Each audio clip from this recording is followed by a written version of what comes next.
आफादनि दिपेन्ड बिथांखौ गांसे आर'नाइजों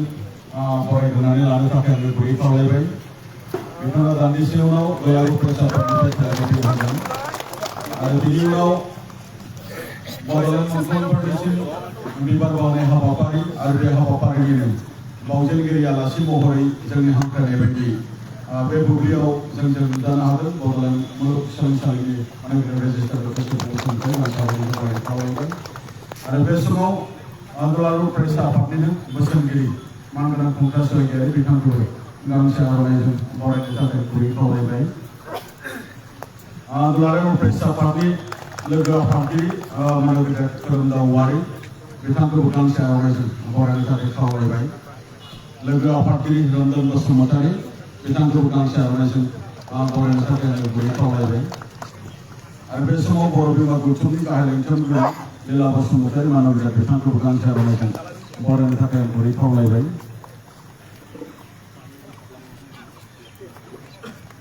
बे समाव जोंनियाव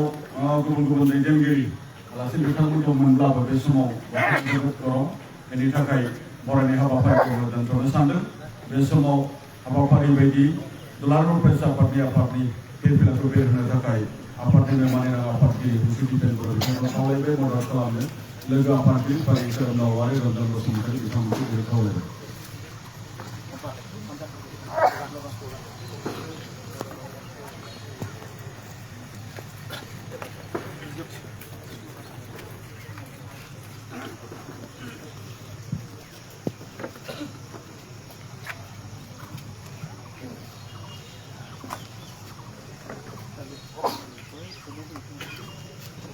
It's so long, let long live, long live. It's so long, let long live, long live. Jai Guru Hare Ne,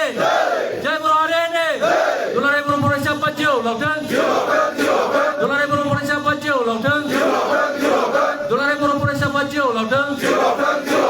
Jai Guru Hare Ne, Jai Guru Hare Ne. गोजोननाय थाबाय आरो बे समाव दुलाराय फरायसा आफादगिरि हुसु दिपेन्द्र बिथांखौ बे समाव बिबुंथि लाखिनो थाखाय आं गुरै खावलायबाय।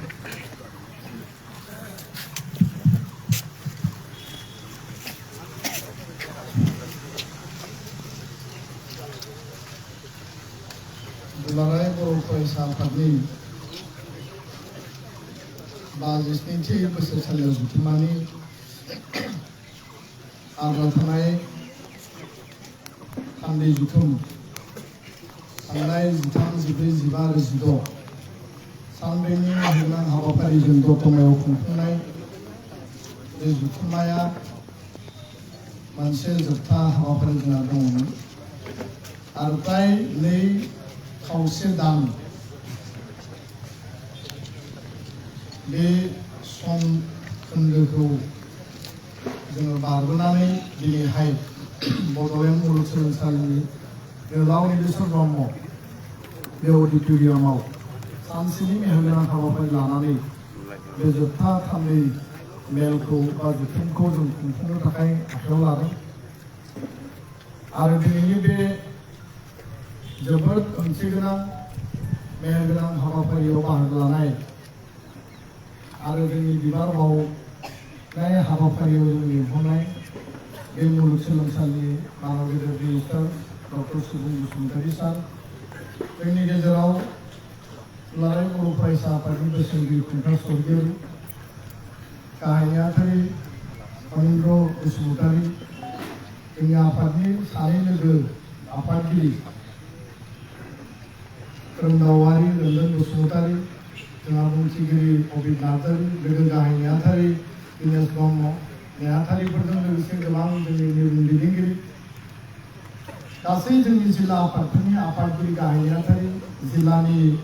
जोंनि केबिनेट आरो आनसलिक कमिटिनि बाहागो लाफैनाय गासै थान्दै लोगो नोंथांमोन स्पेसियेलि क'क्राझार जिल्ला दुलाराय बर' फरायसा आफादा बे बानजायनायाव जोंखौ मैखोम मदद होदों। जिल्लानि आफादगिरि दिपेश दैमारी आरो गाहाय नेहाथारि राथिया बसुमतारी आरो बिथांमोननि गासै टीम दख'रा आफाद नर्थ क'क्राझार आं बयनिसिमबो गिबियावनो आरो बे हाबाफारियाव जोंजों बर' बिमा गौथुमनि मानगोनां चिफ जोंनि माने मिरुनि कन्भेनर लीला बसुमतारी बायजो दङ बयनिसिमबो गिबियावनो आं फुंबिलिनि गाहाम हामलायनाय खुलुमनाय आरो आफादारि बिथिंनिफ्राय बयनिसिमबो आंनि गोसो गोरबोनि हामलायनायखौ बावहरदों दसे समनि उनाव आंनि जथुमनि हाबाफारिया जागोन आरो बेयाव गोबां बाथ्राफोरखौ सावरायगोन बेखायनो आङो गोलाव बेयाव बिबुंथि लाखिनो सानाखै मोननै हाबाफारि जोंहा दंबावो बड'लेण्ड मुंख्लं गेदेमा बिथांमोननिसिम बिबार बावनाय आरो बिनि उनाव जोंनि बड'फानि माहारिनि बिफा जोंनि जेब्लायबो आदर्शनि जोंनि जि गेदेमा दैदेनगिरि बिथांनिसिम बिबार बावनाय हाबाफारि दङ बेखौ मावफुंगोन मोनसेल' बाथ्राखौ आं फोरमायगोन दुलाराय बर' फरायसा आफादा जेब्लायबो गोमो गाबनि जि फिरफिला आरो बे दाहाल आरो थुंग्रिनि फिरफिलानि सिङाव जोङो बे मावथिफ्रा गसंनानै 1967 मायथाइनि 15 फेब्रुवारिनिफ्राय दिनैसिम जेसेबां जथुम्मा जोंनि थान्दै जथुम्मानो जा जोंनि एनुवेल कनफारेन्स डेलिगेट सिटिंआनो जा डेलिगेट कनभेनसनानो जा जोंनि गुबुन गुबुन हाबाफारिफोराव जोङो जेब्लायबो मैखोमै जोङो बाहागो लादों जाफुंसारदों आरो फिरफिलानि सिङाव थानानै माहारिबाद माहारिनि आदर्श हारि दानाय हारिखौ सिबिनाय हारिनि मोनफ्रोमबो जेंना जेंसि हारिनि इसिङारि आरो बायजोआरि जिखिनि जोंनि सुथुरफोर दङ जिखिनि चेलेन्जेसफोर दङ बे गासैखौबो जोङो जुजिबोदों आरो जुजिनानै दुलाराय बर' फरायसा आफादा दिनै 45 बोसोर सफैदों आरो जोंनि जि स्ट्रागल बे जि मट' लिरनाय दङ बे इउनिटि स्ट्रागल एन्ड प्रस्पेरिटिनि बाथ्रा बा जोंनि जि मोनसे माहारिबादनि जि आदर्श बेखौ जों मालाबा कमप्रमाइज खालामाखै कमप्रमाइज खालामनायनि बाथ्रा गैया दिनैबो गैया इयुनावबो गैया थांनाय समावबो गैयामोन आरो बे आनकमप्रमाइजिं जि मोनसे दुलाराय बर' फरायसा आफादनि जातीयताबादि जि चेतना आरो सिन्ताखौ लानानै हाबा मावनाय बेखायनो दुलाराय बर' फरायसा आफादनि डिसिप्लिन जोंनि आदर्श जोंनि